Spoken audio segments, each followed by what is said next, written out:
रहीम।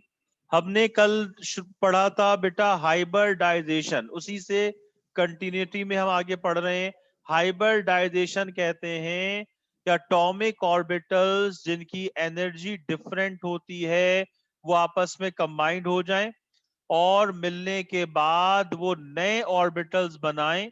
उन ऑर्बिटल्स की एनर्जी जो है वो सेम होगी, उन नए ऑर्बिटल्स को हाइब्रिड ऑर्बिटल्स कहेंगे और उनकी जो एनर्जी होगी वो सब सेम होगी। हाइब्रिड ऑर्बिटल्स जो बॉन्ड बनाएंगे वो सिग्मा होगा, अनहाइब्रिड ऑर्बिटल जो बॉन्ड बनाएंगे वो पाई होगा। कार्बन के लिहाज से जो हाइब्रिड ऑर्बिटल्स बनते हैं उसमें s ऑर्बिटल और p ऑर्बिटल का कॉम्बिनेशन है, और इस कॉम्बिनेशन में तीन टाइप्स के हाइब्रिड ऑर्बिटल्स बनेंगे। एक में s ऑर्बिटल एक p से मिलेगा, p से मिलेगा sp1 हाइब्रिडाइजेशन। एक टाइप में s ऑर्बिटल दो p से मिलेंगे, sp2 हाइब्रिडाइजेशन। एक टाइप में s ऑर्बिटल तीन p से मिलेंगे, ये sp3 हाइब्रिडाइजेशन जो है कहलाएगी। लिहाजा लिहाजा हाइब्रिडाइजेशन की तीन टाइप्स है। एक को हम कहते हैं sp1 कहते हैं, एक को हम कहते हैं sp2 कहते हैं, और एक को हम कहते हैं sp3। हमने कल sp3 जो है वो डिस्कस किया था, जिसमें एक s ऑर्बिटल जो है वो एक s ऑर्बिटल जो है वो तीन p ऑर्बिटल से कंबाइंड होता है, और इस तरह जो हाई प्रोसेस होगा हाइब्रिडाइजेशन का उसे हम नाम देंगे sp3 हाइब्रिडाइजेशन, जिसमें चार हाइब्रिड ऑर्बिटल्स बनते हैं। इसमें चार बनते हैं हाइब्रिड ऑर्बिटल्स, ठीक है बेटा। और हर हाइब्रिड ऑर्बिटल्स में जो एंगल बनता है वो एंगल होता है 109.5 डिग्रीज का। आज हम इसकी सेकंड टाइप डिस्कस कर रहे हैं, जरा यहाँ देखिएगा। ये है sp2 हाइब्रिडाइजेशन। sp2 हाइब्रिडाइजेशन में क्या होगा कि sp2 हाइब्रिडाइजेशन में क्या होगा बेटा, यह आ गया sp2। इसमें क्या होगा कि mixing of 1s and 2p atomic orbitals to produce 3sp2 hybrid orbitals is referred as sp2 और trigonal hybridization। अगर एक s ऑर्बिटल दो p ऑर्बिटल से मिक्स हो जाए px और py से, तो इसको हम नाम देते हैं sp2 हाइब्रिडाइजेशन का। और इसमें जो ऑर्बिटल्स बनेंगे वो तीन हाइब्रिड ऑर्बिटल्स बनेंगे। एक अनहाइब्रिड ऑर्बिटल बनेगा और इसका शेप होगा ट्राइगोनल, एंगल होगा 120 डिग्रीज का, इसमें एंगल बनेगा।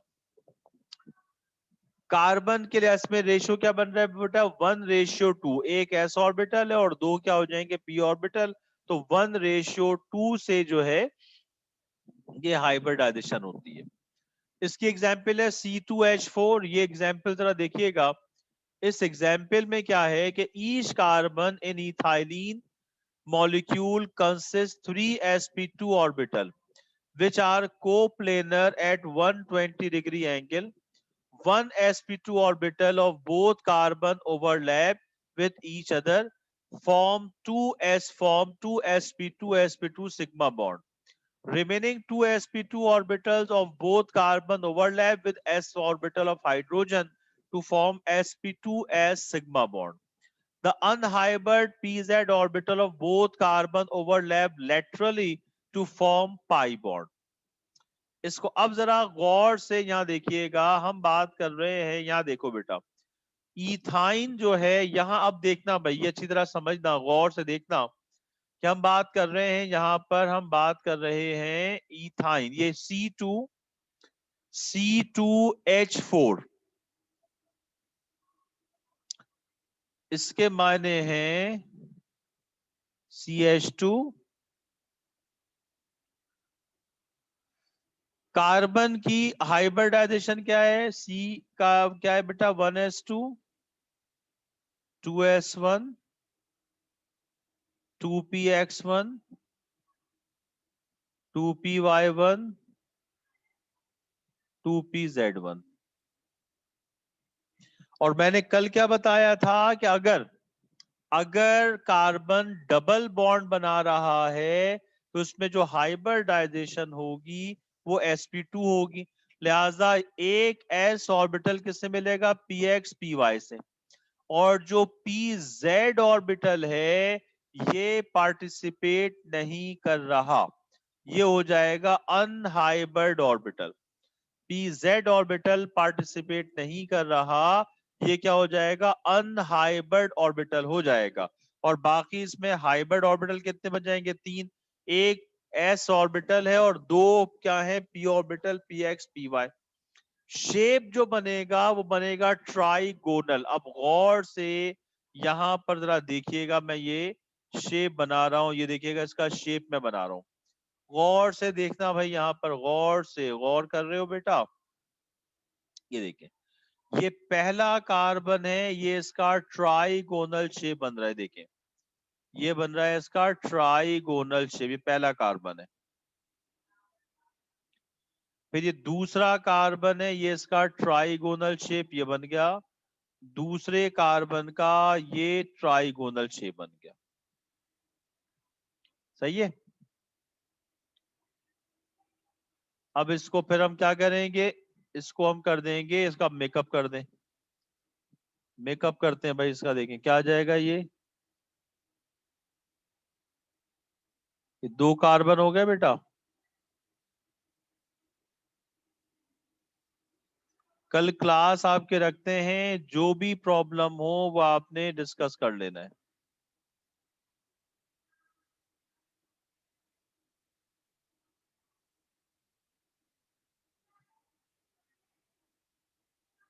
ओके, हर कार्बन के साथ दो हाइड्रोजन आ गए, ये पहले कार्बन के साथ एक हाइड्रोजन आ गया बेटा,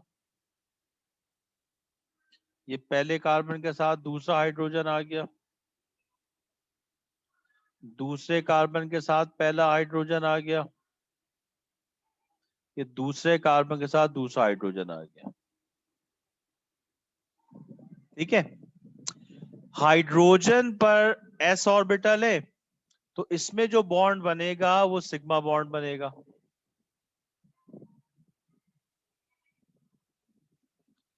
हाइड्रोजन पर जो बॉन्ड बनेगा वो हाइड्रोजन, ये हाइब्रिड ऑर्बिटल्स हैं, हाइब्रिड ऑर्बिटल्स और हाइड्रोजन के दरमियान जो बॉन्ड बनेगा सिग्मा।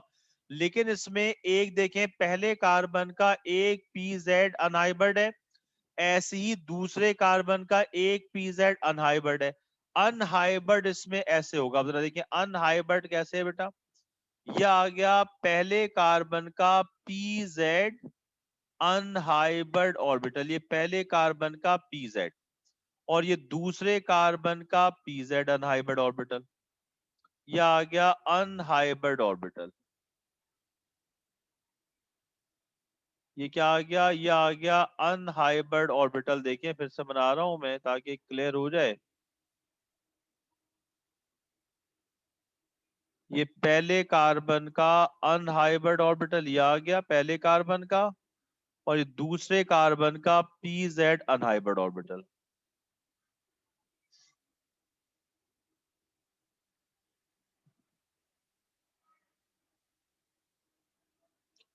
ये pz इससे मिल जाएगा, ये से मिल जाएगा, जो pz है ये बनाएगा पाई बॉन्ड, और ये क्या बनाएंगे, सिग्मा बॉन्ड। अब यहां पर ये जो बॉन्ड बन रहा है ये क्या बनेगा बेटा, sp2 और s सिग्मा बॉन्ड, ये वाला बॉन्ड क्या बनेगा, sp2 और s सिग्मा बॉन्ड, ये बॉन्ड हो जाएगा sp2 और s सिग्मा बॉन्ड, ये बॉन्ड हो जाएगा sp2 और s सिग्मा बॉन्ड। और इसके अलावा ये जो बॉन्ड बनेगा, ये वाला बॉन्ड कौन सा बन जाएगा भाई, दरमियान में जो बॉन्ड है, ये दरमियान वाला बॉन्ड जो है बन जाएगा sp2 और sp2, ये भी सिग्मा बॉन्ड। इस तरह इथीन का जो एक मॉलिक्यूल है C2H4, इसके पास आप देखें 5 सिग्मा बॉन्ड है और एक पाई बॉन्ड है। क्योंकि पाई बॉन्ड वीक होता है इस वजह से इथीन का जो मॉलिक्यूल है वो बहुत रिएक्टिव होगा, क्योंकि पाई बॉन्ड वीक होता है, इथीन का मॉलिक्यूल अनसैचुरेटेड होगा और जो है वो रिएक्टिव होगा। इस तरह इथीन का मॉलिक्यूल जनाब बनेगा। ये है sp2 हाइब्रिडाइजेशन। ठीक है, तो बिल्कुल sp3 की तरह है, उसमें 4 थे, इसमें 3 है, तो 5 सिग्मा बॉन्ड बनेंगे और एक क्या बन जाएगा, इसका पाई बॉन्ड बनेगा। ठीक है बेटा।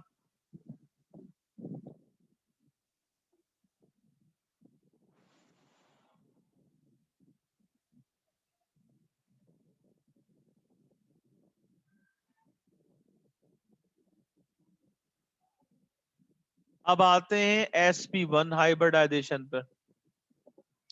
ये क्या होगा, mixing of one s and p atom atomic orbital to produce two sp hybrid orbital is called sp और diagonal hybridization। इसका शेप बनता है लीनियर। याद रखिएगा, अगर एक s ऑर्बिटल एक p ऑर्बिटल से मिलेगा तो हाइब्रिडाइजेशन sp1 होगी और शेप बनेगा लीनियर। हाइब्रिड ऑर्बिटल्स के दरमियान जो एंगल है वो बनेगा 180 डिग्रीज का। इसकी जो एग्जाम्पल है वो है इथाइन, जिसको हम एसिटाइलिन भी कहते हैं। इस चार्ट की जरूरत नहीं है हमें।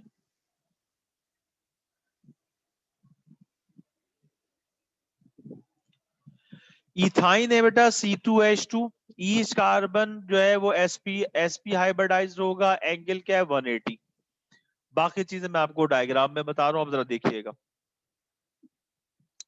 ये लास्ट टॉपिक हमारा चैप्टर 4 हो जाएगा। कल आपको जो कुछ पूछना है वो आप कल की क्लास में आके पूछ सकते हैं। ये देखिएगा, इथाइन बेसिकली ये है, पहले यहां देखें C2H2।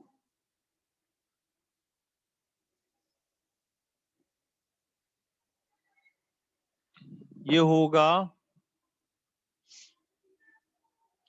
CH triple bond CH। क्योंकि ट्रिपल बॉन्ड है इसलिए कार्बन में हाइब्रिडाइजेशन क्या हो जाएगी, sp1। कैसे होगी जरा यहां पर गौर से देखिएगा कैसे होगी।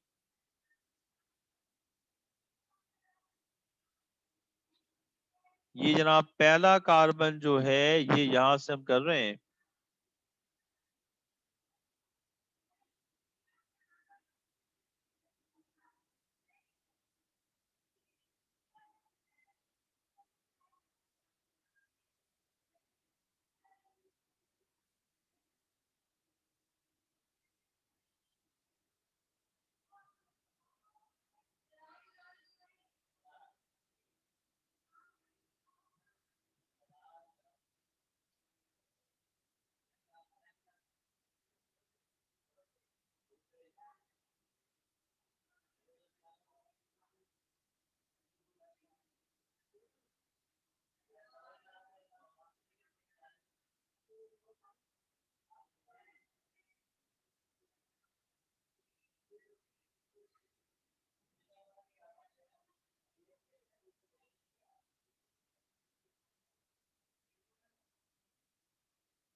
ये दो कार्बन आ गए, लीनियर शेप बनेगा इनका।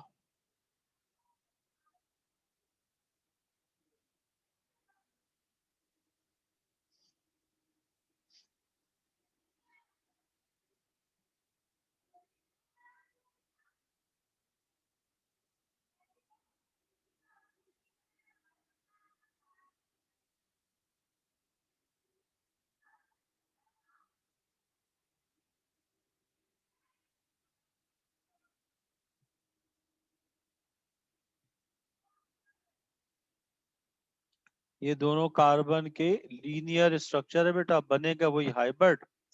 इन सब की एनर्जी सेम है।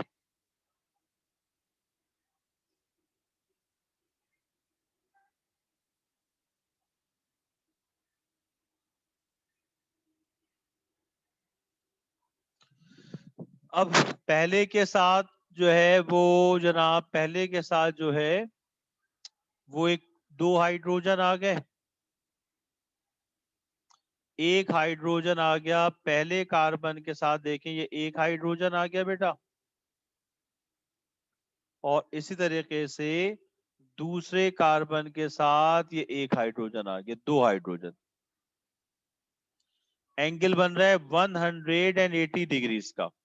ये जो बॉन्ड बनेगा ये बनेगा sp1 और s, ये है सिग्मा बॉन्ड। ये जो बॉन्ड बनेगा ये है sp1 और s, ये बन गया सिग्मा बॉन्ड। ये इसका लीनियर शेप बन रहा है बेटा, और इसमें जो एंगल बन गया वो एंगल है 180 डिग्रीज का, ये एंगल है 180 डिग्रीज का, ये एंगल है। और इसमें जो बॉन्ड एंगल बन रहा है,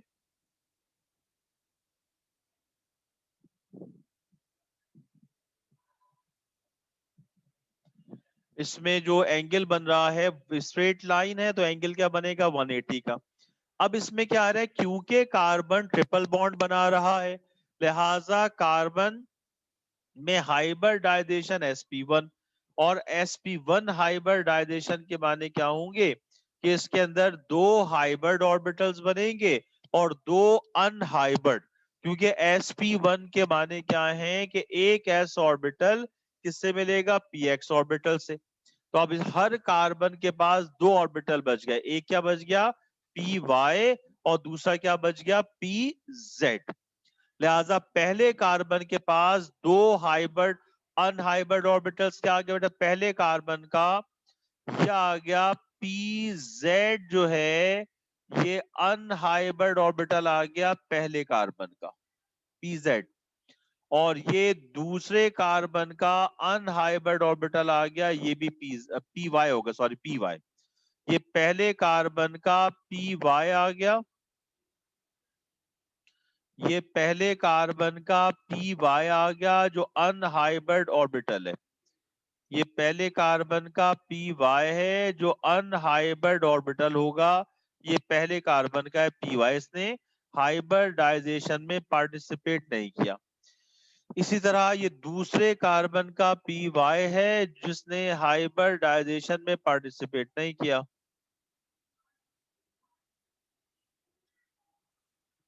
अब जनाब पहले कार्बन के पास एक अनहाइब्रिड पीजेड भी है, एक अनहाइब्रिड क्या है पीजेड।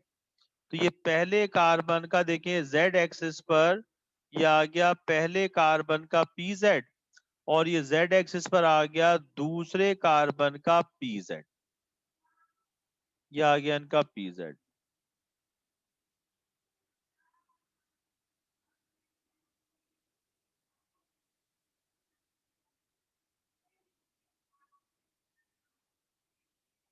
ये आ गया पीजेड।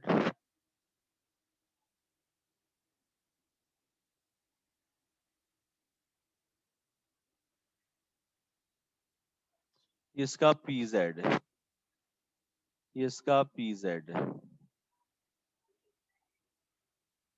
इसका पी वाई, इसका पी वाई है, ये इसका पी वाई। अभी पी वाई से पी वाई मिल जाएगा यहां से भी, और इसी तरीके से पी जेड से पी जेड मिल जाएगा।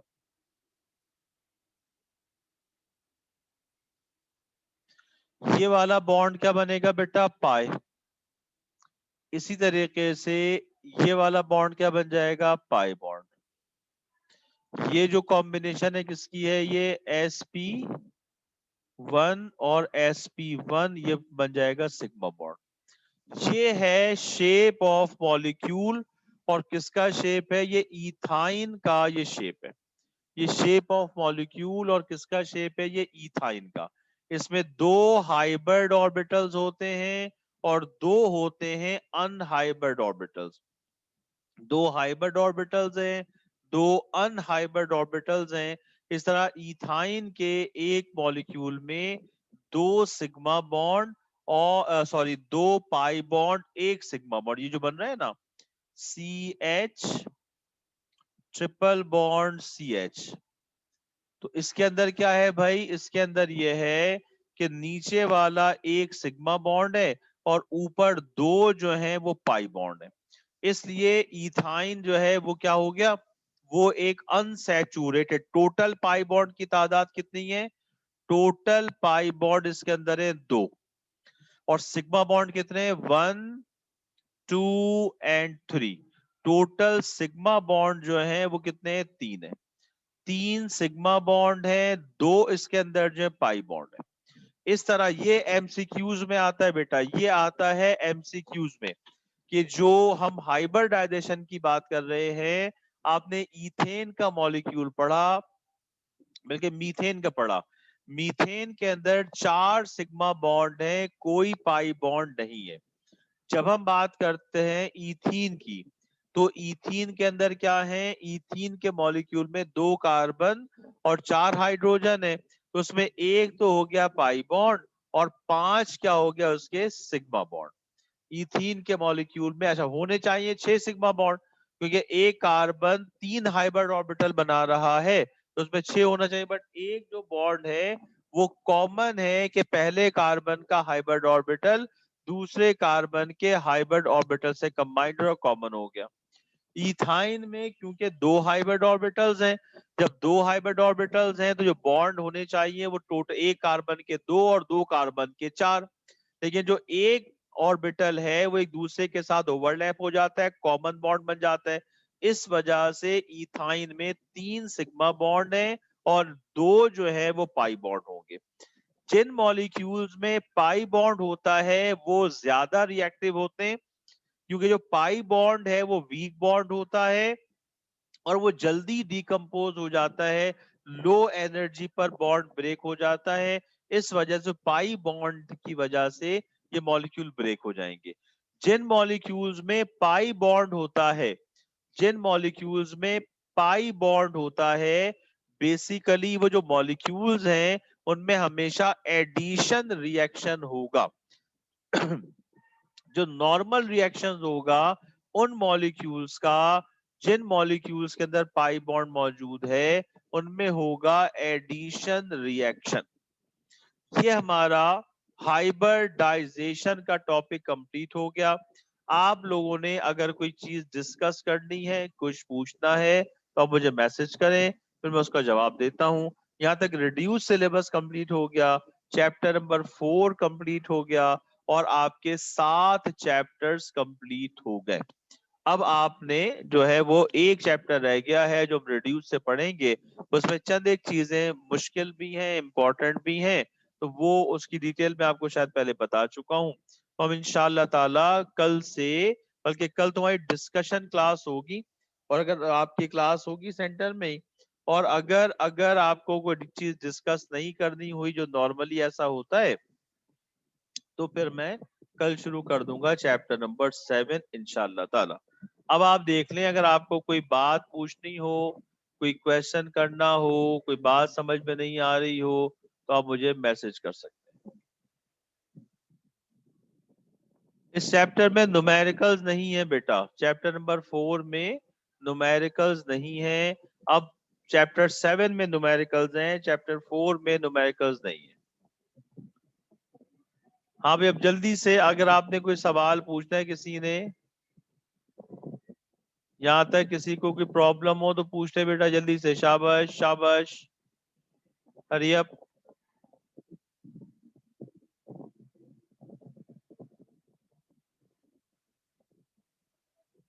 कुछ पूछना है बेटा किसी को?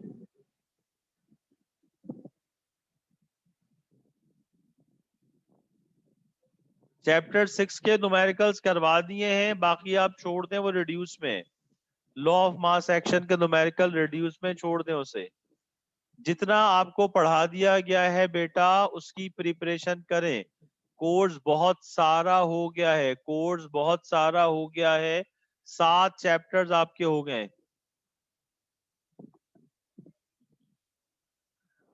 लेक्चर अपलोड कर दूंगा मैं, उसकी टेंशन ना लो। कल क्लास भी है, आप उसमें जितनी चीजें चाहें आप पूछ लें। अब यहाँ तक कुछ और डिस्कशन करनी है आप लोगों को? जल्दी से देखो बेटा, कुछ पूछना तो पूछो।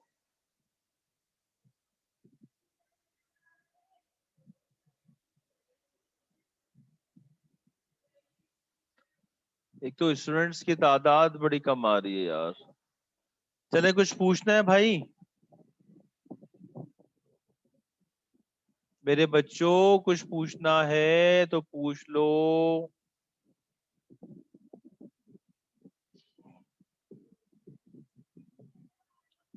सबकी समझ में आ गया?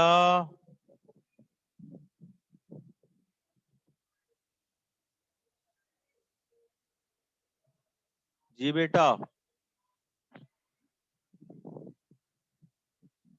सबकी समझ में आ गया भाई? पूछ लो, कोई प्रॉब्लम है तो पूछ लें आप लोग।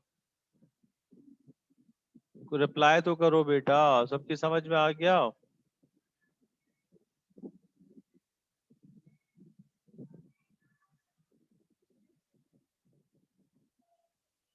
बाकी जो चीजें हैं वो आप कल डिस्कस कर लें। कल हम एक दिन रखते हैं इसको रिवीजन करवाने का, डिस्कशन करने का, और उसके बाद जो है वो फिर हम आगे पढ़ाएंगे। चैप्टर 7 कल नहीं शुरू कराऊंगा, नेक्स्ट वीक में शुरू करा दूंगा चैप्टर नंबर 7। तो फिर इसमें आपको प्रॉब्लम जो है ना वो खत्म हो जाएगी, ठीक है? नेक्स्ट वीक हम चैप्टर 7 शुरू करवाएंगे, फिर आपको वो इतने मसाइल रहेंगे नहीं। ये बात मैंने को पहले कही थी कि एक टॉपिक है और वो टॉपिक जो है वो थोड़ा सा मुश्किल है।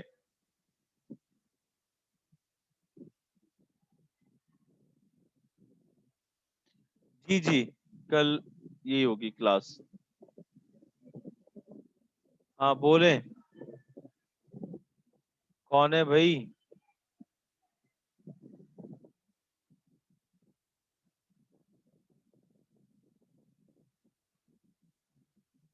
बोलो नरजिस, क्या हुआ? मैसेज करो बेटा नरजिस। नरजिस मैसेज करें बेटा, क्या प्रॉब्लम है?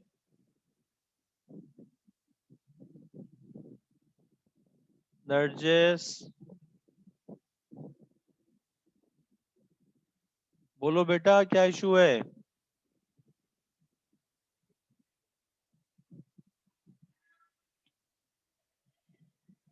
कोई प्रॉब्लम है बेटा, पूछ लें। चले फिर आज की क्लास यहाँ तक वाइंड अप करते हैं। चैप्टर 4 हो गया हमारा। कल चीजें इंशाल्लाह आगे और डिस्कस कर लेंगे। जो भी सिनेरियो है कल बता दूंगा आप लोगों को। फिर मैं रिपीट कर दूं, इलेक्टिव सब्जेक्ट्स देने हैं फिजिक्स, केमिस्ट्री, बायो और मैथ्स। इलेक्टिव सब्जेक्ट्स का आपने पेपर देना है, कंपलसरी नहीं होंगे। तो कल से आपकी भी हमने कंपलसरी हटा दी है। कंपलसरी क्लासेस आपकी उर्दू, इंग्लिश, इस्लामियात की अब नहीं होंगी। और जो सेंटर का हम पेपर लेंगे उस पेपर के अंदर भी कंपलसरी का पेपर नहीं होगा। सिर्फ और सिर्फ जो है वो पेपर होगा जनाब किसका? ऑप्शनल का, इलेक्टिव का। और वो पेपर कौन कौन से हैं? वो पेपर जो है वो फिजिक्स है, केमिस्ट्री है, और मैथ्स और बायो है। ठीक है बेटा, चलें यहाँ तक हम लेक्चर कंप्लीट करते हैं। कल इंशाल्लाह ताला हम आगे पढ़ेंगे, जो भी होगा कल डिस्कस करेंगे। Okay, that's all today.